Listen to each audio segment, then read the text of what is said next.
आपका भी news nation में मैं हूं आबिद हुसैन शेख। सोनिया गांधी पर ईडी की पूछताछ के चलते कांग्रेस का बड़ा प्रदर्शन। कल कांग्रेस नेता सोनिया गांधी नेशनल हेराल्ड मामले में ईडी की ओर से पूछताछ की गई। इस पर देश भर में कांग्रेस की ओर से प्रदर्शन भी किया गया।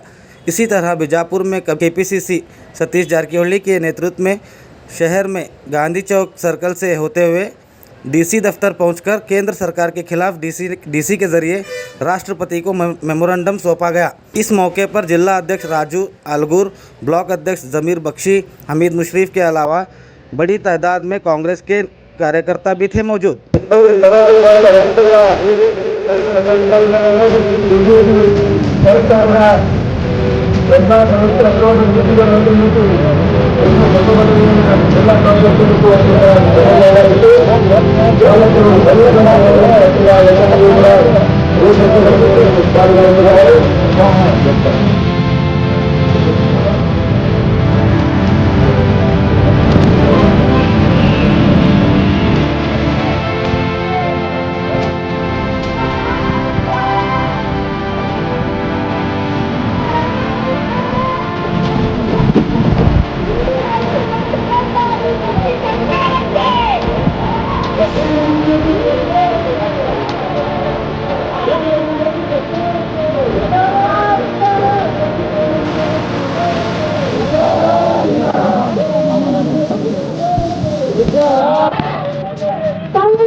ಅಧಿಕಾರ ಅವಧಿಯಲ್ಲಿ ಬಡಜನರಿಗೆ ನಿರುದ್ಯೋಗಿಗಳಿಗೆ ಏನು ಮಾಡಿತು ಅಂತ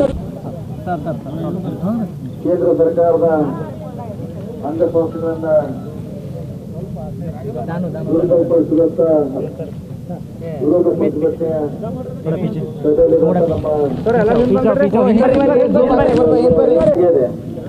ಅದನ್ನೆಲ್ಲ ಬಿಟ್ಟು ಸಂಸದೆಯಲ್ಲಿ ಅವ್ರು ಯಾರು ಬೆಳಗಿದ್ದಾರೆ, ರಾಹುಲ್ ಗಾಂಧಿ ಇರ್ಬೋದು, ಸೋನಿಯಾ ಗಾಂಧಿ ಇರ್ಬೋದು, ಬೇರೆ ಈ ಥರನ್ನ ಶರದ್ ಪವಾರ್ ಇರ್ಬೋದು, ಮಮತಾ ಬ್ಯಾನರ್ಜಿ ಇರ್ಬೋದು, ಅವರೆಲ್ಲ ಟಾರ್ಗೆಟ್ ಮಾಡುವಂಥ ಪ್ರಯತ್ನ 8 ವರ್ಷದಲ್ಲಿ ನಡೀತಾ ಇದೆ. ಅದರ ಅಂಗವಾಗಿ ಇವತ್ತು ಪ್ರಶ್ನೆ ಸಾಂಕೇತಿಕ ಪ್ರತಿಭಟನೆ ಜನಶಕ್ತಿ ಭಾಳ ದೊಡ್ಡದು. ನಮ್ಮ ಅಧ್ಯಕ್ಷ ಹೇಳ್ದಂಗೆ ಜನ ಒಂದ್ಸಾರಿ ತಮ್ಮ ಶಕ್ತಿಯನ್ನ ತೋರಿಸಿದ್ರೆ ಒಳ್ಳೆ ಯಾವುದೇ ಸರ್ಕಾರ ಈವರೆಗೂ ಇರ್ಲಿಕ್ಕೆ ಆಗಿಲ್ಲ. ಅದರಲ್ಲಿ ಮೋದಿ ಸರ್ಕಾರ ಕೂಡ ಮುಂದಿನ ದಿನಗಳಲ್ಲಿ ಅದಕ್ಕೆ ಜನರಿಂದ ತಕ್ಕ ಪಾಠ ಕಲಿಸುವಂಥ ದಿನ ಖಂಡಿತವಾಗಿ ಬರ್ತದೆ. ಅಲ್ಲಿವರೆಗೆ ನಾವು ಸಂಘಟಿತರಾಗಬೇಕು. ಇಂಥ ವಿಚಾರಗಳು ಬಂದಾಗ ನಾವೆಲ್ಲ ಹೋರಾಟ ಮನೋಭಾವವನ್ನು ತೋರಿಸ್ಬೇಕು. ಇವತ್ತೇನು ಇಡಿ ಅವರು ಮೊನ್ನೆ ಕೂಡ ಸೋನಿಯಾ ಗಾಂಧಿ ಅವರಿಗೆ ಪ್ರಶ್ನೆ ಮಾಡಿದರೆ ಮತ್ತೆ 25ಕ್ಕೆ ಬರ್ಲಿಕ್ಕೆ ಕೇಳಿದಾರೆ ಅವರು. ಸೊ ಅವ್ರ ಉದ್ದೇಶ ಅಂದರೆ ನಮ್ಮ ನಾಯಕರಿಗೆ ತೊಂದರೆ ಕೊಡೋದು, ಇಡೀ ಕಾರ್ಯಕರ್ತರಿಗೆ ಒಂದು ಗೊಂದಲದಲ್ಲಿರುವಂಥ ಪ್ರಯತ್ನ ಮಾಡ್ತಿದ್ರೆ ಆಗ ಆಗ್ಲಿಕ್ಕೆ ಸಾಧ್ಯ ಇಲ್ಲ. ಜನಶಕ್ತಿ ಭಾಳ ದೊಡ್ಡದು. ಸೋನಿಯಾ ಗಾಂಧಿ ಹಿಂದೆ ಇಡೀ ಪಕ್ಷ ಇದೆ, ಪಕ್ಷದ ಹಿಂದೆ ಇಡೀ ಎಲ್ಲ ಕಾರ್ಯಕರ್ತರು ಕೂಡ ಇದ್ದಾರೆ ಅನ್ನೋ ಮಾತನ್ನು ಹೇಳುತ್ತಾ ಇವತ್ತು ನಮ್ಮ ಪ್ರತಿಭಟನೆ ಓಕೆ ಇದೇನು ಹೊಸದೇನಲ್ಲ. ಇಡೀ ದೇಶ ತುಂಬ ಅವರಿಗೆ ಅವ್ರ ದೇಶದ್ರೋಹಿ ಅಂತಾರೆ, ಅವ್ರ ಪಕ್ಷದ ದೇಶದ ಭಕ್ತರಾಗಿಬಿಡ್ತಾರೆ, ಅಂಧ ಭಕ್ತರಾಗಿಬಿಡ್ತಾರೆ. ನಮ್ಮ ಕಡೆ ಇದ್ದಾಗ ಅವರು ದೇಶದ್ರೋಹಿ ಎಲ್ಲ ಒಂದು ಸರ್ಟಿಫಿಕೇಟ್ ಕೊಡ್ತಾರೆ. ಅವ್ರ ಪಕ್ಷಕ್ಕೆ ಹೋದ್ರೆ ಅಂಧ ಭಕ್ತ ಆದ್ರೆ ಅವನು ದೇಶದ ಪ್ರೇಮಿ ಆಗ್ತಾನೆ. ಇದನ್ನೆಲ್ಲ ನೋಡ್ತಾ ಇದ್ದೀವಿ. ಇನ್ನೂ 1 ವರ್ಷ ಕರ್ನಾಟಕದಲ್ಲಿದೆ ಉತ್ತರ ಕೊಡ್ಲಿಕ್ಕೆ, ಅದಾದ ನಂತರ 2 ವರ್ಷ ನಂತರ ಕೇಂದ್ರದಲ್ಲಿ ಇದೆ. ಮೊನ್ನೆ ಚುನಾವಣೆ ಕೂಡ ಉದಾಹರಣೆ ಸೋತಿರ್ಬೋದು ನಾವು. 35%, 36% ಓಟ್ ಜೊತೆ ರಾಷ್ಟ್ರಪತಿ ನಿನ್ನೆ ಆದ ಚುನಾವಣೆಯಲ್ಲಿ ಎಲ್ಲ ಅವರು ಗೆಲ್ತಾರವರು ಕೂಡ 36% ನಮ್ಮ ಪರವಾಗಿದೆ. ಮತ್ತು ನಮ್ಮ ಜೊತೆ ಇದ್ದಾರೆ ಕೆಲವು ಜನ ಹಾಕಿದ್ದಾರೆ 40% ಆಗಬೇಕು. JDS ಕೂಡ ಆ ಕಡೆ ಇದೆ, ಶಿವಸೇನಾ ಆ ಕಡೆ ಆಗಿದೆ. ಅವರೆಲ್ಲ ಹಾಕಿದ್ರೆ ದೇಶದಲ್ಲಿ ಇನ್ನೂ ನಾವು 40% ಆಗಿದ್ವಿ, ಅವ್ರು 60% ಆಗಿದ್ರು. ಅಂದರೆ ಜನ ಇನ್ನೂ ಕೂಡ ನಮ್ಮ ಪರವಾಗಿ ಇದಾರೆ ಅನ್ನೋದನ್ನ ಇವತ್ತು ಮೊನ್ನೆ ಚುನಾವಣೆ ಕೂಡ ದಿಕ್ಸೂಚಿ ಆಗಿದೆ. ಮತ್ತು ಹಿಂದಿನ ಎಲ್ಲ ಚುನಾವಣೆಯಲ್ಲಿ 40% ಓಟು BJPಗಿದೆ, 60% ಓಟು ವಿರೋಧ ಪಕ್ಷಗಳಿಗಿದೆ. ಎಲ್ಲ ಕಡೆ ಎಲ್ಲ ರಾಜ್ಯದಲ್ಲಿ ಕೂಡ ಇದೆ. ಹೀಗಾಗಿ ಅಷ್ಟೇ ನಾವು ಆತಂಕ ಗಾಬರಿಗೆ ಆಗುವಂಥ ಅವಶ್ಯಕತೆ ಇಲ್ಲ. ಇವತ್ತು ಅವ್ರ ದೇಶ ಆದರೂ ಕೂಡ ಅವ್ರ ಶಕ್ತಿ 40% ಅಷ್ಟೇ ಇದೆ, ಮತ್ತು ಅವ್ರ ಕಮಿಷನ್ ಕೂಡ ಅಷ್ಟೇ ಇದೆ. 2 ಅವರಿಗೆ ಬಿಜೆಪಿ ಅವರು ರಾಷ್ಟ್ರದ್ರೋಹಿಯನ್ನಾಗಿ ಕರೆದಿದ್ದಕ್ಕೆ ಅದನ್ನ ಖಂಡಿಸಿ ಅದನ್ನು ವಿರೋಧ ಮಾಡಿ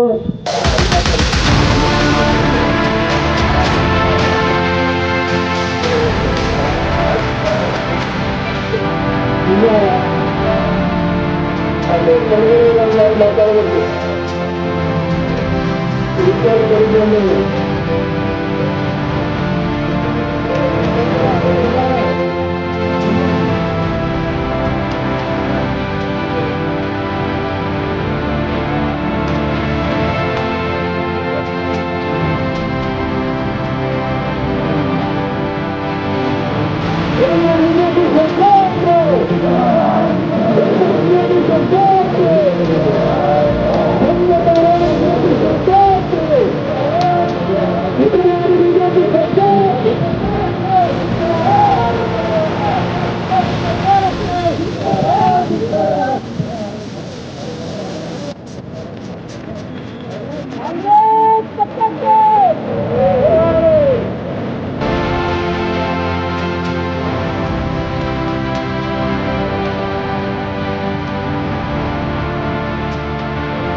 ಇವತ್ತು ಕೇಂದ್ರ ಸರ್ಕಾರದ ವಿರುದ್ಧ ಪ್ರತಿಭಟನೆ ಮಾಡ್ತಾ ಇದ್ದೀವಿ DCC ಬಿಜಾಪುರ ವತಿಯಿಂದ. ಸೊ ಕಾರಣ ನಿಮಗೆಲ್ಲ ಗೊತ್ತಿರುವಂಥದ್ದು, ಇವತ್ತು ರಾಹುಲ್ ಗಾಂಧಿ ಇರ್ಬೋದು, ಸೋನಿಯಾ ಗಾಂಧಿ ಇವತ್ತು ಮಾಡ್ತಿದ್ದಾರೆ ಅವ್ರ ಬಗ್ಗೆ ED ಎನ್ಕ್ವೈರಿ. ಸೊ ಈಗಾಗಲೇ 8 ವರ್ಷಗಳಲ್ಲಿ ಮೋದಿಯವರು ಬಂದ ಮೇಲೆ 8 ವರ್ಷಗಳಲ್ಲಿ ಸಾಕಷ್ಟು ಇಂಥ ನೂರಾರು ಘಟನೆಗಳನ್ನು ನೋಡಲಿಕ್ಕೆ ಸಿಕ್ಕಿದ್ದು ಉದಾಹರಣೆಗಳು. ಯಾರು ರಾಜಕೀಯವಾಗಿ ಪ್ರಬಲರಿದ್ದಾರೆ ಅವ್ರಿಗೆ ಯಾವುದೇ ಒಂಥರ ಅವ್ರ ಸಂಸ್ಥೆಗಳಿಂದ ಹೆದರಿಸೋದು, ಹೆದರಿಸಿದ ನಂತರ ಅವರು BJPಗೆ ವಾಪಸ್ ತೊಗೊಳ್ಳೋದು. ಕಾಂಗ್ರೆಸ್ನಲ್ಲಿದ್ದಾಗ ಅವರು ದೇಶದ್ರೋಹಿಗಳು, BJP ಸೇರಿದಾಗ ಅವರ ದೇಶಭಕ್ತರಾಗ್ತಾರೆ, ಅಂಧಭಕ್ತರಾಗ್ತಾರೆ. ಸೊ ಇದನ್ನೆಲ್ಲ ನಾವು ನೋಡ್ತಾ ಸುಮ್ಮನೆ ಕೂಡಲಿಕ್ಕಾಗೋಲ್ಲ. ಕಾಂಗ್ರೆಸ್ ಇವತ್ತು ಇಡೀ ರಾಜ್ಯ ತುಂಬ, ದೇಶದ ತುಂಬ ಜಿಲ್ಲಾ ಕೇಂದ್ರಗಳಲ್ಲಿ ಪ್ರತಿಭಟನೆ ಮಾಡ್ತದೆ. ಇವತ್ತು ವಿಜಯಪುರದಲ್ಲಿ ಕೂಡ ಮಾಡ್ತಾಯಿದ್ವಿ. ಇದರ ಉದ್ದೇಶ ಅವ್ರು ಯಾವ ರೀತಿ ಅಂಗಸಂಸ್ಥೆಗಳನ್ನು ದುರುಪಯೋಗಪಡಿಸ್ಕೊಳ್ತಾರೆ ಅನ್ನೋದು ಜನರಿಗೆ ಮನವರಿಕೆ ಮಾಡಲಿಕ್ಕೆ ಇವತ್ತು ಜಿಲ್ಲಾಧಿಕಾರಿಗೆ ಮನವಿಯನ್ನು ಕೊಟ್ಟಿದ್ದೀವಿ. ಸರ್, ಇಲ್ಲಿನ ಶಾಸಕರು ಕಾಂಗ್ರೆಸ್ ಮೇಲೆ ಪದೇ ಪದೇ ಆರೋಪ ಮಾಡ್ತಾ ಇದ್ದಾರೆ ಸರ್, ಪಾಕಿಸ್ತಾನ ಪಾರ್ಟಿ ಅಂತೇಳಿ ಕೆಲವೊಂದು ಸ್ಟೇಟ್ಮೆಂಟಲ್ಲಿ ಕೊಟ್ಟಿದ್ದಾರೆ. ನೋಡಿ, ಅವ್ರಿಗೆ BJP ಅವ್ರಿಗೆ ಅದನ್ನು ಹೇಳಿದ್ರೆ ಮಾತ್ರ ಓಟ್ ಬರ್ತಾವೆ. ಅವರು ರಸ್ತೆ ಮಾಡೋಲ್ಲ, ಕುಡಿಯೋ ನೀರು ಸಮಸ್ಯೆ ಇಲ್ಲ, ಮನೆಗಳನ್ನ ಹಂಚಿಕೆ ಇಲ್ಲ. ಅವ್ರು ಕೇವಲ ಜಾತಿಗಳಲ್ಲಿ ದ್ವೇಷ ಭಾವನೆ ಹುಟ್ಟಿಸೋದು, ಧರ್ಮಗಳಲ್ಲಿ ದ್ವೇಷವನ್ನು ಹುಟ್ಟಿಸುವಂಥ ಕೆಲಸ ಮಾತ್ರ ಅವ್ರಿಗೆ. ಯಾಕಂದ್ರೆ ಅದೇ ಅವ್ರ ಲಾಭ, ಅದೇ ಅವ್ರಿಗೆ ವೋಟ್ ಬ್ಯಾಂಕು. ಹೀಗಾಗಿ ಅವ್ರಿಗೆ ಡೆವಲಪ್ಮೆಂಟ್ ಬಗ್ಗೆ ಗಮನ ಕೊಡೋದಿಲ್ಲ. ಬಿಜಾಪುರ ಶಾಸಕರು ಇರ್ಬೋದು, ಅವ್ರ ಒಟ್ಟಾರೆ ಶಾಸಕರ ಮನಸ್ಥಿತಿ ಆ ರೀತಿ ಇದೆ. ಆದರೆ ಅವ್ರಿಗೆ ಏನು ಹೇಳಕ್ಕೆ ಇಷ್ಟಪಡ್ತಾರೆ? ಬರುವಂಥ 23ಕ್ಕೆ ಅದಕ್ಕೆ ಉತ್ತರ ಸಿಗ್ತೈತಿ. ಈಗೇನು ಹೇಳೋಕ್ಕಾಗಲ್ಲ. 23ಕ್ಕೆ ಎಲ್ಲ BJP ಶಾಸಕರಿಗೆ ಉತ್ತರ ಸಿಗುತ್ತೆ. आज हमारे जिला अध्यक्ष और हमारे सतीश जारकिहोली साहब गांधी चौक से DC ऑफिस तक हमें हमारे नायकी सोनिया गांधी और राहुल गांधी जी उनके वास्ते ED को बार 2 दिन के एक बार कल बुलाए थे और 26 तारीख 25 तारीख बुलाते हैं. ऐसा ED में पूरे इंडिया में बहुत केस हैं. कांग्रेस वाले कुछ क्यों कर रहे हैं? उन्होंने BJP वाले के एक बुलाएं क्या?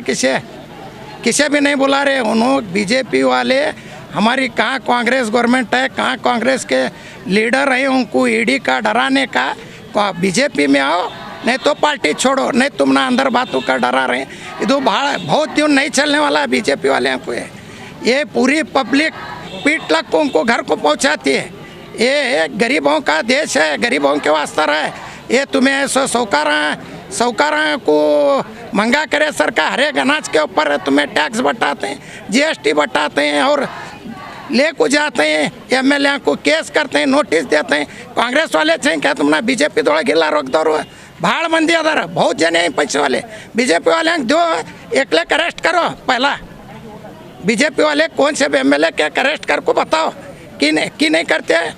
खाली गरीबों को टैक्स बढ़ाए, दही के ऊपर, दूध के ऊपर, अनाज के ऊपर. ऐसा लोगों के गरीब लोगों के वास्ते चुन को आए, गरीब लोगों का काम नहीं कर रहे. ये BJP सरकार को पूरी पब्लिक पीठ तक को चप्पल से मार को हकालती BJP सरकार. सर, यहाँ बुजापुर के शासक आए दिन कांग्रेस को आरोप लगाते रहते हैं कि कांग्रेस पाकिस्तान की पार्टी है. सोनिया गांधी और राहुल गांधी पर भी वो कई बार स्टेटमेंट दे चुके हैं. तो इस पर आप क्या कहेंगे? BJP MLA बोलने वाला चुने हुए पाकिस्तान का है, इंडिया का नहीं है. उन्हें उसे बोलो पाकिस्तान कहाँ है, इंडिया कहाँ है, कौन कहाँ पैदा हुए हैं, उसे पहला देख ले क्या करना है. ये देश है, ये इंडिया देश हमारा भी है, सबका भी है. किसके बाप का नहीं है. ये हमारा है, हमारा रहेगा. मरते तक हमें इंडिया को जरूरत है, मैं इंडिया में जरूरत है. सर, GST के दाम बढ़ गए, आपको पता है, जैसे कि दूध के हर चीज़ों पर उन्होंने बढ़ाए. उस पर आपको क्या आप बोलते हैं सरकार? ये सरकार गरीबों की सरकार कर बोल को अच्छे दिन लाते हैं कर को क्या बीजेपी सरकार बोल का को गरीबों के पेटों को मार रही है। अब अभी एक बार खाना तुम्हें कितना कहीं कर लकड़ी से मार को चेक करती उन्हें, वैसी बीजेपी सरकार है। ये दही के ऊपर, दूध के ऊपर, ये चावल के ऊपर, दाल के ऊपर लगाती कौन सी सरकार? कौन सा पैकेट पैक करते हैं उसे 5 रुपये लगाती टैक्स। ये बीजेपी सरकार नहीं है, ये गरीबों का खाने की सरकार है। लूट रही है सरकार 40%। सर अभी महानगर पालिका के कुछ ही दिनों में इलेक्शन होने वाले हैं, उस पर आप क्या कहेंगे सर? जैसे कि वार्डों को बांटा गया है अभी, ये 5 बरस से नहीं करे यहाँ के एमएलए, क्योंकि तो उनको बहुत अच्छा है अकेले को। अभी तक अकेले थे, कितना जल्दी होता है उतना जल्दी में स्वागत करते हैं इलेक्शन का। सर वार्डों को बांटा गया है उसमें, अभी इसमें क्या राजकीय है क्या सर? इसमें भी राजकीय है। कैसे कि पहले वार्ड सराउंडिंग होते थे, अभी पट्टी सिस्टम किया गया है। पट्टी सिस्टम अलग अलग एरिया के अलग अलग भाई हैं। वो जो एरिया हमारे 35 वार्ड आते वैसा नहीं रखे, इधर का उधर ले गए, उधर का इधर लाए। सर ऐसा क्यों किया गया है? ये ऐसा क्यों किया गया है? ये अभी तक ढकले हैं 5 बरस से। ये इलेक्शन 6 महीने में होना डिजाल एक बात, इतने दिन के किस लिए ढकले? मतलब ये आपका कहना है कि एमएलए के दबाव में हो रहा है? ये एमएलए के दबाव में हो रहा है और ये सरकार के दबाव में हो रहा है।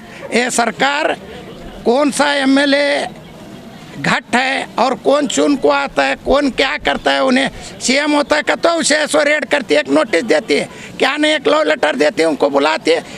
बीजेपी में हो नहीं तुम ना रेड कर, तो अंदर कर, तो ये बहुत दिन नहीं चलने वाला। बीजेपी सरकार आज तुम्हें कर रही, कल हमारे कांग्रेस सरकार आई तो तुम ना हमें इसकी ज़्यादा कर को बताएंगे। और खबरों के लिए देखते रहिए बी न्यूज़ नेशन।